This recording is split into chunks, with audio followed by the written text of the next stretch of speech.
Good morning, everybody. How lovely to see all of you.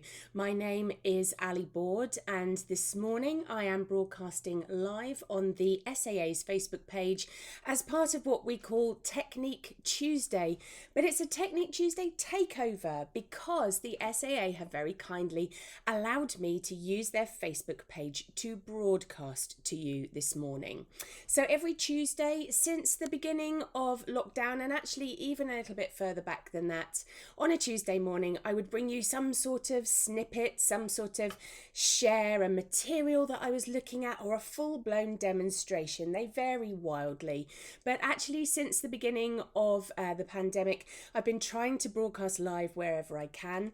Now this week I've got a very special event on at the studio. I'm taking part in Dorset Art Weeks. I did last week too. This is the second week of it, and the SAA have invited me over to their Facebook page to broadcast to all you lovely people as part of that event. Now, if you're watching live, if you're on Facebook right now and you're taking part in this, then please do say hello, because you know me, I love to chat to you all. So what I'm going to do is I'm going to just have a quick look to see who is in the room, give you a bit of a shout out, but if I miss you saying hello, I do apologise. Those comments come in thick and fast, so let's see who's in the room right now. Patricia, good morning. You get the prize for the first comment of the day. Ray, good morning. Rabina, hello lovely. Pam, Heather, you are going to want to pay attention today. You and I had a conversation recently, and you're going to want to see what it is that I'm going to talk about. Who else is in the room? Anita, good morning, lovely Anita. Liz Board, there is a connection there. That is my mum. She is in the room this morning. Jane, Rosie, lots of people saying good morning to my mum. How lovely. Joe is saying, hope you're having a great Dorset Art Weeks. Thank you, Joe, and thank you for coming to visit. I really appreciate it. Was lovely to see you. Ali D is in the room. Kathy is in the room. Angela, Teresa, not too far away from me in Devon. Welcome to all of you. Connie, good morning to you too. It's very lovely to have you here with me. Now, I've got lots and lots of things that I want to share with you today. You may have noticed that I have been broadcasting rather a lot in the last 2 weeks. I've been writing a series of blogs. I've been doing some pre-recorded vlogs, some video broadcasts. We've been doing the odd broadcast from the studio, all sorts of things, so that I can share with you what it takes to put on an event like this. Hopefully there's been some useful information for you in terms of if you're considering putting an event on like this, some of the things that you might want to think about. But I've also been giving you a little bit of an insight into my work too. I've been sharing some of the paintings that are showcased behind the purple screen. You can't see them at the moment. And some stories behind. You might have been reading about my painting of my dog Troy last of the summer sun. I know a lot of you watched my 405 Lexington Avenue broadcast. There's lots of information, but today I would like to share with you a few techniques that you might want to have a go at. We're going to do a full-blown painting. What I'm going to do is share a couple of techniques for a part of my work that you will see crop up really often, and that is using tissue paper as an under texture for your watercolor paints. So I've got lots of things to share with you. I'm just going to see who else has just popped up while we're in the room. Who else is here? Ali D is talking about a purchase that she made from Dorset Art Weeks. Good morning, Rosemary. Martina. Yes, it's lovely and sunny here too, Martina. Pen, good morning. And Heather is saying she is all ears. Righty-ho. So there are two paintings that I want to share with you today. This is the first one. This is a painting called Portland Bill. This is a very famous lighthouse in Dorset. And this was a tutorial that I did for the SAA. Now, if you are an SAA member, or you're thinking of becoming, morning Jane, you're thinking of becoming an SAA member, in the information for this broadcast, so where you watch it, and it's going to be different things on different devices, that I've given you lots of links to products, to where you can find this tutorial. But if you struggle to manage your device, then pop over to my blog. So go over to my website and find the Ali's blog page, and I have also put lots of links in today's blog post too. Now this is Portland Bill. Why is this an important painting in terms of what we're talking about today? Because look at those rocks. There is a very specific technique that I did to simulate the textures on those rocks, and I want to share that with you this morning. Now the painting that is in Dorset Art Weeks that this technique is also based on is this one, a painting called Coastal Path. This was a painting that I did of one of my favourite places in Pembrokeshire in Wales, and so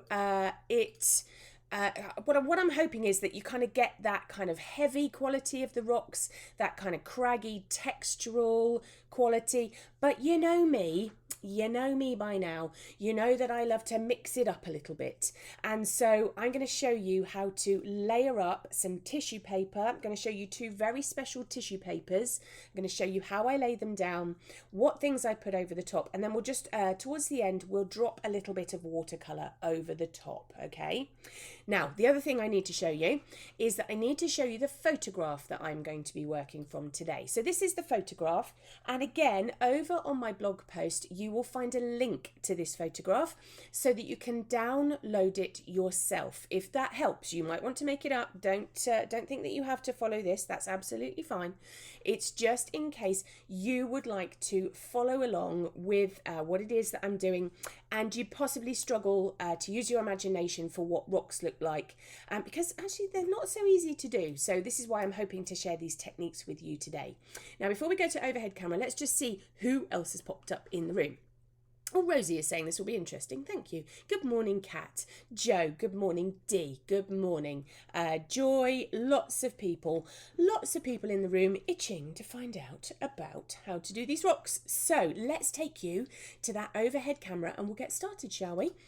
Now, I've got two overhead camera shots today. I'm going to show you this one first because I'm going to very quickly take you through some of the equipment. Now, if you have missed the beginning of the broadcast, or if you're thinking, what on earth was it she was talking about in terms of the equipment, you can find it on the blog. You can find it right here on the SAA's Facebook page under their videos tab. You can watch it again. You can put me on pause, which is never a bad thing. So let's very quickly take you through some of the equipment I'm going to be playing with this morning. This is the first thing that I'm going to be using. So this is the paper that I'm going to be using. This was last week's Technique Tuesday that we did, where we were looking at those beautiful Chinese lanterns as part of my Ali's garden painting. This is a Hahnemühle paper. This is made from bamboo, specially for mixed media. Now, do you remember me saying last week that it was glued at the top and at the bottom? So I've got my palette knife. And what I'm going to do is I'm going to go slide my palette knife in there very quickly so that I can take, look how beautifully flat that piece of paper is. I can pop that to one side, and there I've got a nice fresh piece of paper. We're going to be using that. What else are we going to be using? We've got a selection of things. We've got some tissue paper. I'm going to talk more about this tissue paper in a little bit. So don't think you've missed me talking about the tissue paper. I want to give you some more information on that. I'm going to be using this Bindex from Pebeo. Morning, Sandy. This is what I'm going to be using to stick down my tissue paper. And then I've got a whole selection of other things that I'm going to be using. I'm going to be using a little bit of Daler Rowney's System 3 acrylic paint. I'm not going to be using it like an acrylic paint. I'm actually going to be using it as a sort of resist. Now, I've got two colours here. I've got zinc mixing white and buff titanium, but it doesn't really matter what colours you use. You could use silver or something a lot more interesting. I've got a little bit of Brusho as well. I've got some grey Brusho here. And then I've got, you can just see just in the corner of the shot that I've got some of the SAA's watercolours. I've got cobalt blue, sap green, translucent grey. Now, I cannot guarantee that I'm going to use every last little bit of equipment that I've got around me. You know me, I like to have all my kit around me so that then I can kind of pick and choose what it is that I use. Now, why have I got a great big blank space up here? I've got a great big blank space up here because what I wanted to do was to have the photograph that I am working from up here in shot so that you can see the kind of things that I'm looking at, and then you can be using this as your reference point and you can be working on your paper at the very same time. So the first thing we are going to do is don the glasses. Mum will be laughing right now. Don the glasses. They're a bit dirty, but never mind. And so I'm going to do a little bit of sketching in pencil. I'm not going to make any particular, very detailed shapes. All I'm actually going to do is have a look at my reference material and make some kind of rocky shapes using that sort of dot dash method. I don't want to be too prescriptive because if I suddenly decide that I'm going to change my mind about where my rocks are going to go, then I want the freedom to be able to do that.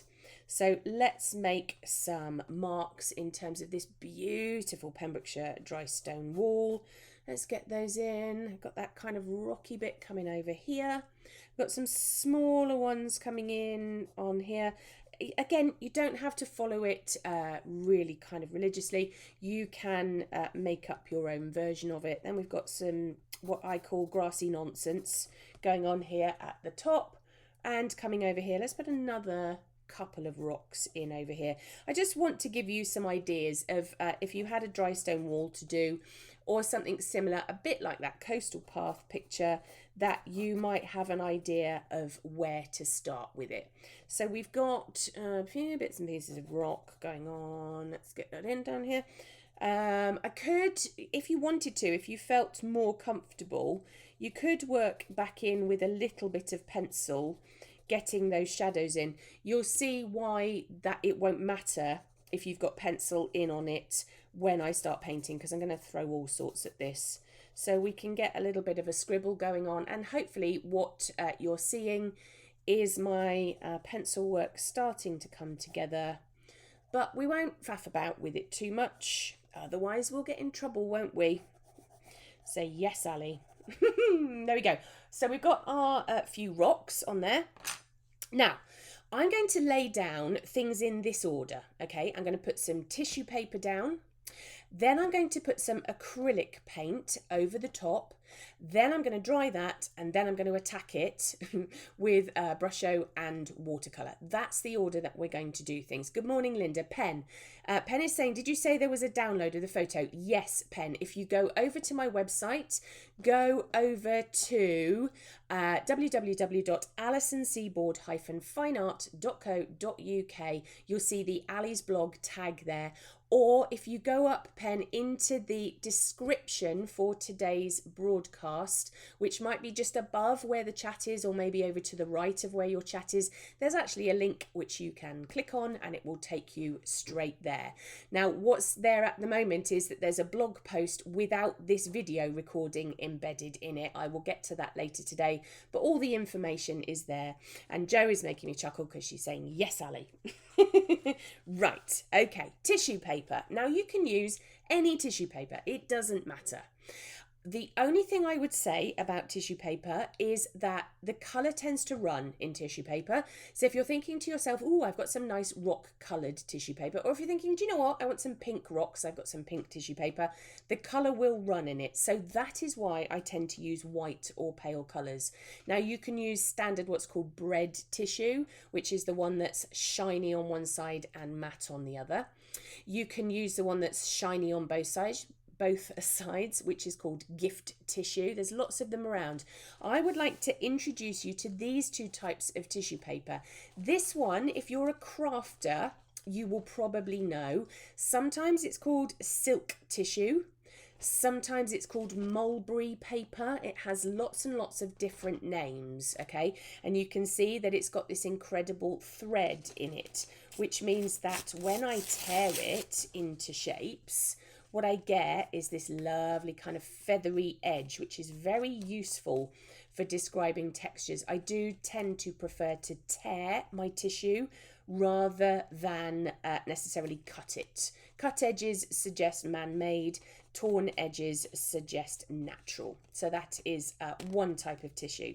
This, fairly easy to find, okay? This, not so easy to find, unfortunately, but if you do go over to that blog post, there is a link on the blog post for where you can find it. Now, this is just the same as mulberry tissue. You can see it's got those fibres running through it, but this is actually called lace tissue. Now, the reason this is so hard to find is, as far as I can see, I've done a bit of a search on the internet for it. It's been discontinued, but there are a few sources still around for where you can get it, and the details are on my blog. Now, you can probably see instantly why I like this. I mean, what's not to like about a tissue paper that's going to fracture in that way and give you those fabulous shapes? So the first thing we're going to do is we're going to have a ripping time. Now, obviously, don't throw your scraps away, particularly this paper, because it's like hen's teeth.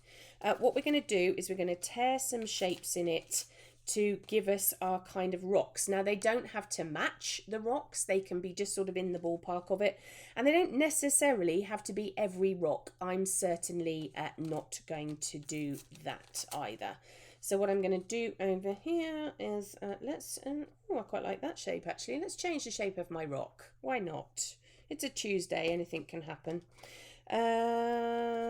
Let's go over here and let's choose one more. Do I want that sort of fluffy bit on the end? Yeah, why not? Again, now you can take more time over this. You can do much more of it than I have done. I am simply doing the short version of it, okay? Now, the way that I stick my tissue down is, of course, quite specific. And the reason that I do it in this way is because, in my experience, this is the way to get your tissue paper to stick down and to not do very annoying things when you want to paint over the top of it. Now, you can use PVA glue. That's absolutely fine. I would recommend that if you're using PVA glue, you mix your PVA glue 50-50 with water. PVA glue tends to be a little bit sticky when it when it comes out of the tube. It's not quite thin enough. So I use Bindex. This is made by Pebeo. This is actually an acrylic binder. The idea of it is that it sort of simulates acrylic paint. You can add Brusho into this, Pearlex into this, pigments, all sorts of things you can do with this. And I think it's just fabulous. Why do I prefer this to PVA glue? I prefer it to PVA glue because it is the right consistency straight out of the tube and it dries faster. And you know me, don't have any patience at all. Now, I know I'm right-handed and I'm painting over here on the left-hand side. It's just to fit everything in the shot. There's no secret to why I'm, I could turn left-handed instantly and paint over here. But it's just because we've got photo and palette and all sorts of things going on. So I'm going to make my brush wet. I want the Bindex to move, and I'm going to have a little bit of kitchen roll. Ever the security blanket, of course, but this kitchen roll is going to play an important part in a moment. So let's take that water and let's just take the excess off our brush. This is an old brush. This is one of my acrylic painting brushes. Please don't use your best brushes with Bindex because it won't do them any good at all. I'm going to coat my brush in that Bindex. And then I'm going to go over here and I'm going to put a layer of Bindex down vaguely where I want my tissue paper to be. I'm going to lay my tissue paper into that Bindex, and then I'm going to take the brush still with the Bindex on it. In fact, I'm going to pick up a little bit more and I'm going to add a layer of Bindex over the top so that it soaks into the fibres of the tissue. Now, one thing you have to be careful with Bindex is that it does make graphite soluble. So you will find that you'll smudge your pencil drawing a little bit, but that's all right. Don't worry about it. It's all good. It's fine. Now, if I let that dry like that, let's tip it into the light so you can probably see it's got a shine all over it. That's not necessarily because it's wet. That is because the plastic properties, the polymer properties of your Bindex are going to produce a film. Now, if I left that on there, it would act as a resist to watercolour, which we don't want yet. Okay, so the thing to do is to go back in. You can probably see all the time that I'm talking, that glue is sinking into the surface. But what I definitely need to do is to go around with a little bit of water, hit and miss, particularly around the edge of my tissue where it's hitting the paper, and gently, I was going to say gently but firmly, you know what I mean, push into the surface with your kitchen roll to lift off as much Bindex as possible. Now, I know that sounds daft because you've put Bindex underneath, then your tissue paper, then your Bindex over the top. But it honestly, the Bindex sinks into that tissue, so it kind of acts as a really nice glue sandwich. And then you can probably see there's only a shine in places. I've got rid of the majority of it, and so that's not going to repel my watercolour when I paint back on. So let's repeat that process with the other two little bits that I've got here. Now, what did I decide? Where did I say this was going? So I've got a bit of Bindex over here. Let's, you can see how gracefully I do this by sticking it in, shoving the bit of tissue paper in there. Let's make that a little bit bigger. I mean, this is as much fun as you can possibly have. My family call this lick and stick. I was destined to do this, really, although, as most of you know, I didn't kind of set out to become an artist, but I think my mum and dad would tell you that I was at my happiest with an empty cardboard box and a Pritt stick. I think they would say that that was a thing. Now let's just lift off the excess Bindex from here and over here too. I've got that wispy bit which I don't really want to disturb. I want to see if I can get that coming out, and there we've got the tissue paper down. Now it's really quite hard to see now. You can, let me just, can I get that in the light? We'll get close-up cam in if it doesn't work. Yeah, you can just about see that on there. And then what you can do is allow that to dry. That will be fine and dandy. You could paint back over that. You'll get some interesting textures out of it. But I'm going to upgrade my textures a little bit by adding some acrylic paint over the top of it. So like I said, I've got 2 acrylic paints here. Now you want to put these where you want your highlights because these are going to repel your watercolour. So I'm going to use both of them. I'm going to use the white over here. So let's get a little bit of that white in. Do I want more than that? No, I probably don't need more than that. So there's the white. It doesn't matter which white for those of you who are white buffs. And then, oh, hello. There we go. Oh, look, didn't clean my tube up, did I? Naughty Ally. Then this is buff titanium. This is a fabulous colour. You can see, let's get that right into shot. This kind of off, kind of creamy, beigey, buffy kind of colour as it is described. Now I'm going to use a palette knife for this because I think where rocks are concerned, if you want it to kind of look craggy, don't you? And so what I'm going to do is I'm going to load up my palette knife with a little bit of that acrylic paint. Thank you, pen. And I'm going to drag some of it very lightly over the surface of my paper, my tissue. It's very, very hit and miss. Over the top like that. Let's get some, this is too much, but this is one of my favourite techniques using a palette knife. It's lovely, and you're going to, this is all going to repel the watercolour, which is going to be very exciting when you come to paint. I'm mindful that I don't want to use too much of it, so I'm going to drag that over the surface. So I'm going to leave, that's as much as the buff titanium that I'm going to do. Let's clean my palette knife off. And then, oh, let's get it on my hand as well. And then we'll go into the white. Obviously a little harder to see on the surface. We can mix that in with the buff titanium. And let's get a few other textures going, shall we? So I'm going to get my palette knife kind of lifting and placing to kind of get that royal icing, sticky sort of texture on there. It's very technical, isn't it? Let's soften the edges of that buff titanium with some white, and I think as well we'll get some acrylic in on bits that haven't got tissue on them as well. You can play about with this to your heart's content. Don't put yourself under too much pressure, just have a play, see what happens. And then I think the other thing that we'll do is we'll use the edge of the palette knife to get some sort of suggestion of grassy kind of shapes.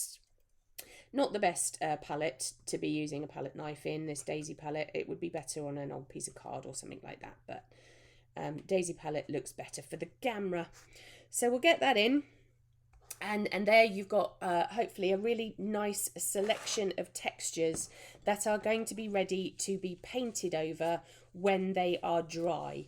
Now, this is live and I'm painting in real time for you. I haven't done the Blue Peter thing, and I've got something else that I can, you know, slip into shot for you.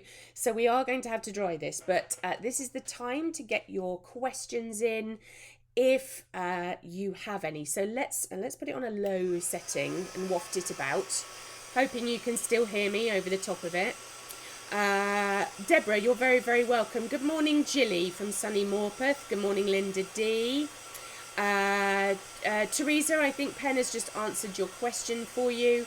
And Christine is saying good morning from Costadale, Lancashire. Right, now it would be an idea ordinarily if you allowed this to dry overnight. Look at that dog hair. And it would also be much better if you're working on a block to let them dry as naturally as possible. But we don't have that luxury today, do we? So I'm going to crack on with this. So forgive me for 30 seconds as I turn the heat up. This needs to be as dry as it possibly can be.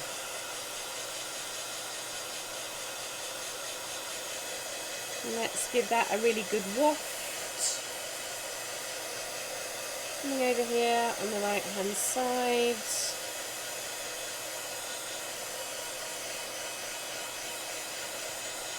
Agnes, good morning. They're in Dundee. Very lovely to have you with us. So we're nearly there. I know it's very dull watching somebody dry their painting, but it just needs to be done.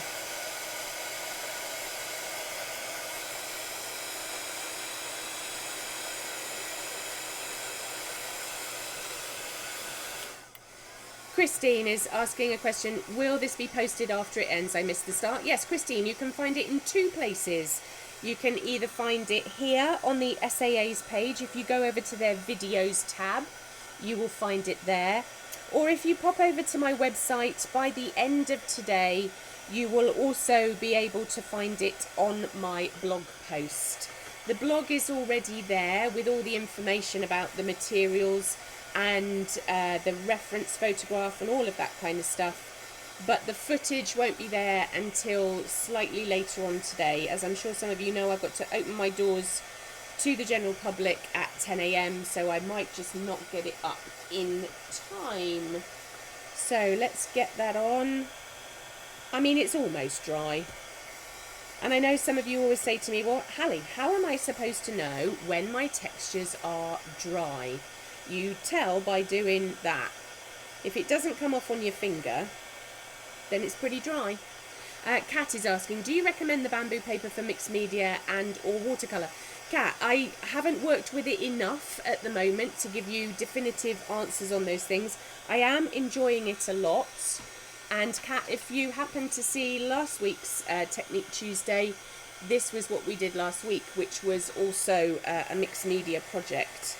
It is very reasonably priced, I can tell you that. So if you like experimenting with things, I would definitely recommend it. Right, that'll do. See, I've got so much patience. It's not quite as dry as it could be. It's dry enough. What it also needs to be is cold. There's absolutely no point at all working back in with watercolour on a paper that is really warm, because your watercolours will just dry far too quickly. So we do need to let it go a little bit cool if we can. So what we're going to do now is I'm going to add some brusho. Now, you don't have to do brusho. I know some of you are scared of brusho in a big way. You don't have to do the brusho part. It would just be remiss of me, wouldn't it, if I didn't include brusho in a textural mixed media project like this. I'm pressing it, by the way, just because I'm trying to get to a point where I think I can sprinkle things on. That'll be all right. So today we have got grey Brusho. I've got a big pot of it because I get through quite a lot of grey Brusho. I'm going to open it over here. Let's open it. Let's open it just on a scrap of tissue paper, just in case it decides that it wants to escape, which it has done. Look at that. This is why people are scared of Brusho. Let's brush it on the floor and then I can worry about it later. And there's lots of ways, of course, that you can get this onto here.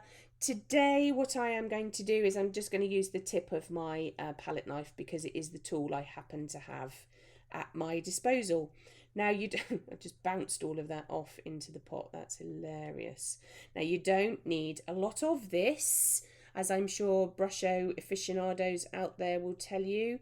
You only need a tiny amount. So what I'm doing is it's balanced just here on the end, and I'm going to very lightly tap a little few sprinkles. If you've not used Brusho before, you might be looking at that and thinking to yourself, well, she hasn't put any on. I promise you I have. This constitutes a lot of Brusho, okay? And I'm going to put this over to one side. In fact, I've got a bin just under my desk, so let's put it in there. And then I'm going to take a spray bottle. These spray bottles, in my opinion, are some of the best spray bottles out there. The SAA sell these, and why are they so good? They're good. I've tried using all sorts of other things. I've tried using garden sprays, glasses cleaner, you know, all of those kind of things that come in similar bottles. But the reason that I love these ones is because they deliver a fine mist. And in this kind of technique, what you're trying to get your water to do is kind of rain down on the surface. So I'm going to use my spray bottle quite high. Here it is close to my paper. If I spray it here, all it will do is literally blast all the colour to one side. So I'm going to use my spray bottle nice and high. I'm going to get that colour kind of speckled, and I'm going to get my water to rain down. Look at that. How delicious is that? I'm going to swap my water pots over because this one had all the glue and acrylic and things in it. This one's nice and clean and fresh, and don't need that brush anymore. I need this one. So whilst that is wet and running and doing interesting things, I can take my brush back into it and I can move it, manipulate it, start to get some kind of rocky textures out of it. There's a little bit of texture there that didn't dry. And I can do a little bit of mopping up with my kitchen roll. What you can probably see, and I will get close-up cam in on it later, is that it's starting to hit the tissue. It's starting to create these really beautiful textures going on, which are very exciting indeed. Now, you could dry it at that stage. I am actually going to crack on with the watercolour. And not because I'm impatient, you understand, but because I don't really need to wait for it to dry. I can start painting into it, wet into wet.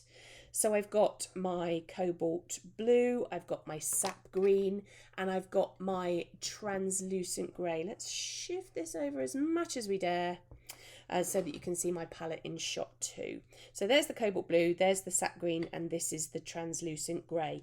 You might go for more exciting colours. Don't forget, of course, that in the coastal path painting that I did, yes, I did use green, yes, I did use grey, but I've got turquoise and violet and all sorts of other interesting colours in there too. So you don't have to stick to naturalistic colours. You can actually go for something more exciting if that is something that you would like to do. So I've got my SAA Imitation Sable brush here. I've got my bit of kitchen roll. I'm going to start with the cobalt blue. Now, I know there's no cobalt blue in that photograph. I understand. But I promise you that using a little bit of blue on your rocks is going to stand you in very good stead for getting that kind of limestoney, craggy. Of course, cobalt blue granulates. So you're going to get it splitting and doing lovely, interesting things over your textures. I'm sure you can see already how that's happening on the paper. Now, this is the point. I think I was talking to somebody this week during Dorset Art Weeks, and she came up with a very, very good phrase for this stage of the painting. No Moonglow today, Rosemary. I've refrained from it. Now, I'm going to adopt this phrase, so thank you, Penny, for gifting it to me, because I think it sums up this phase of a painting really well. And she said that she always gives up when her painting gets to the ugly phase, which I thought was a fantastic description of what happens when you've kind of got so far with your painting, and yet there's still so far to go with it as well.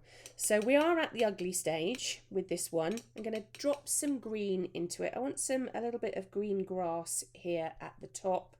Let's give it that kind of grassy cap. I'm going to take the handle of my paintbrush to work back in to start to create some sort of foliage marks. You know me and my mark making. You know that I suggest that you make lots of different marks, particularly if you're painting something natural, so that it doesn't look too mechanical.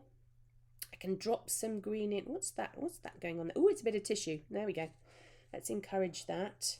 Let's get some more. I'm going to dip my brush into the cobalt blue as well, so I get a variation in the green. That's another reason for using that cobalt blue. So let's get some grassy nonsense going in on there. And we need a little bit of grassy nonsense going in down here as well to kind of ground our rocks, don't we? So we'll get that in there. A little bit more of that sap. I do like this sap green colour. It's actually quite a natural looking colour. So we'll get that in. We'll get that sort of flicked and dragged around in front of the rocks. And it's starting to come together. It's still a little bit ugly, let's be said. But what it is doing is hitting the edges of the tissue paper. The acrylic paint is starting to repel some of it, and I've got interesting textures, and that's kind of the point of this morning, isn't it? It's not necessarily about realism per se. It's more about creating natural textures without them looking overly man-made. Now, what I am going to do whilst it is on this stage is I'm going to get close-up camera in for you so that you can see what is going on. Where is close-up camera? There it is. Let's just move that ever so slightly. So what I'm hoping is you can very clearly see, I mean, it's running and doing all sorts of delicious things. You've got the tissue paper down, you've got those bits of acrylic paint popping through. You can see where the acrylic paint is starting to repel the watercolor.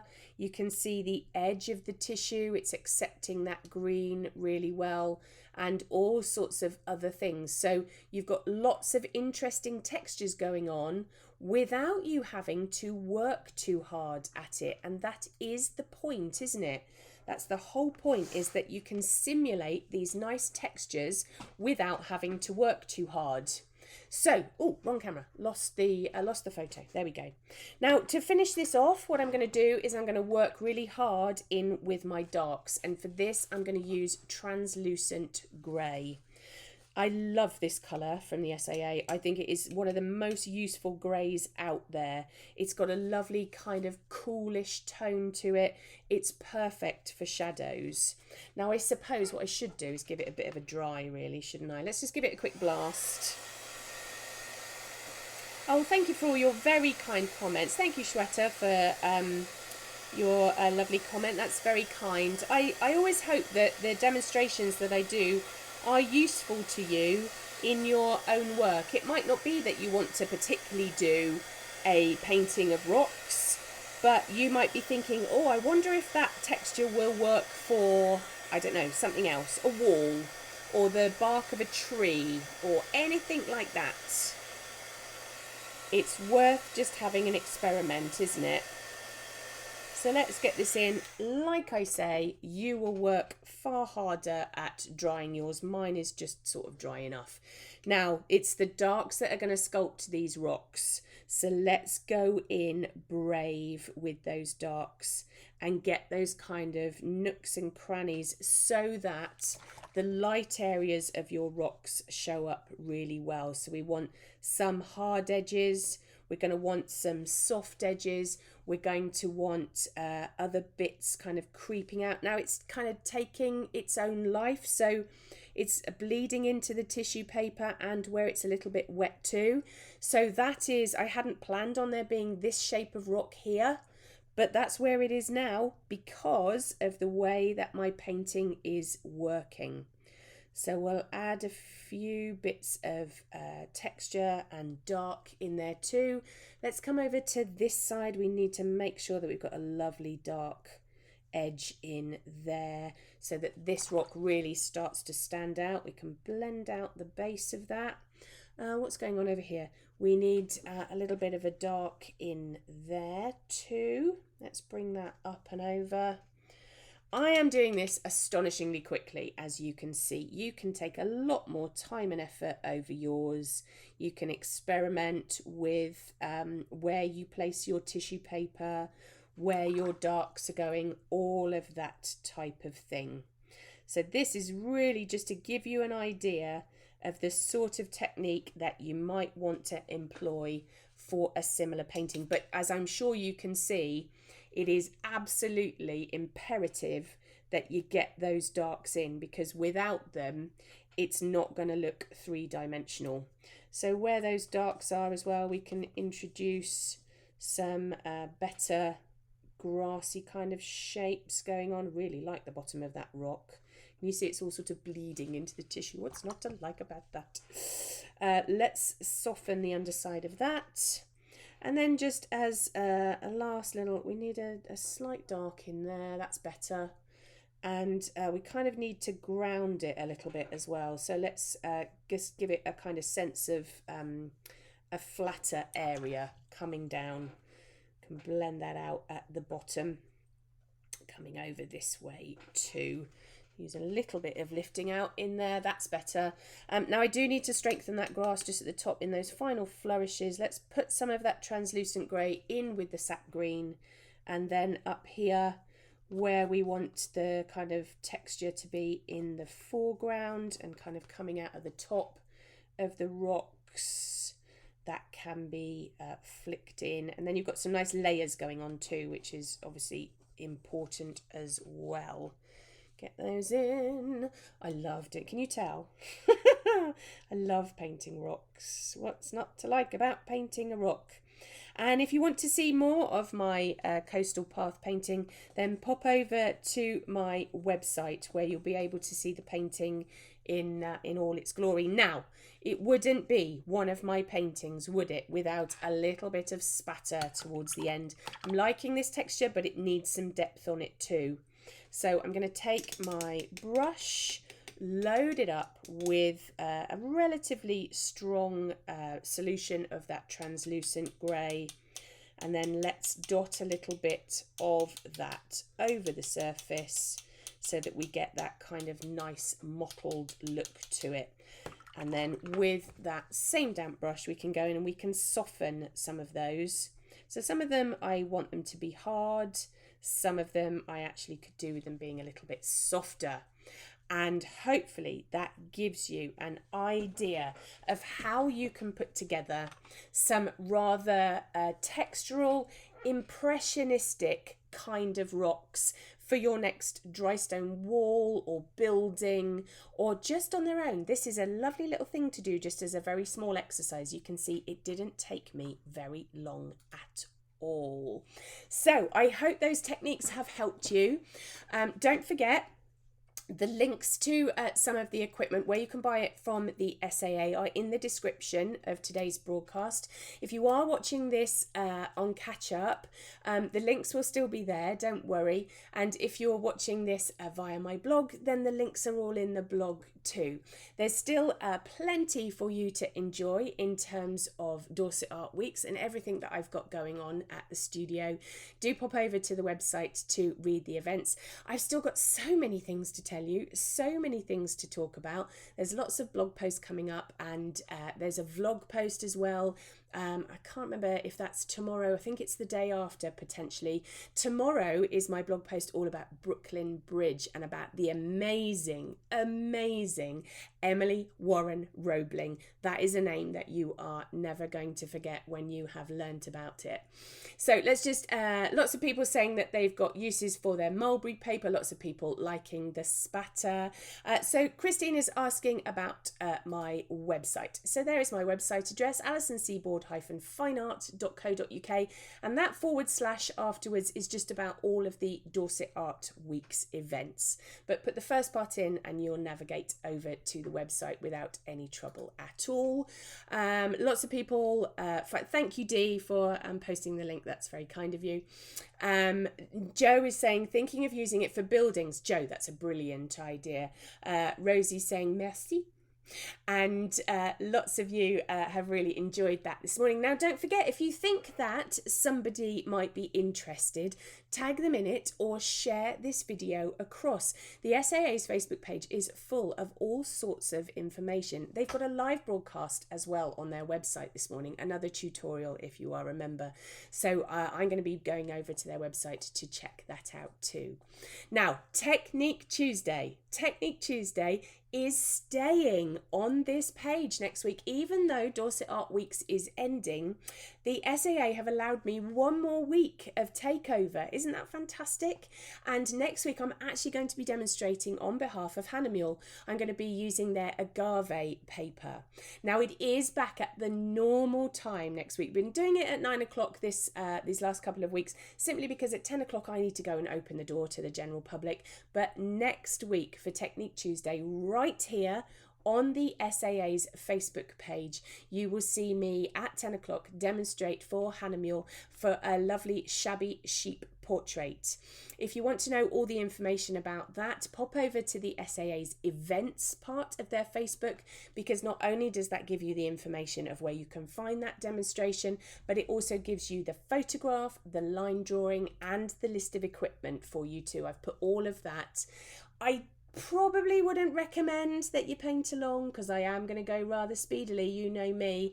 But if you do fancy a bit of a challenge, then I would love for you to paint along. Thank you very much for joining me this morning. A huge thanks to the SAA team. As always, I know that they're there lurking in the background. Lots of you saying thank you very much for the demonstration. You are astonishingly welcome. Until I see you either virtually or in person, please take lots of care of yourselves, won't you? And we will speak very soon. Bye, lovely people.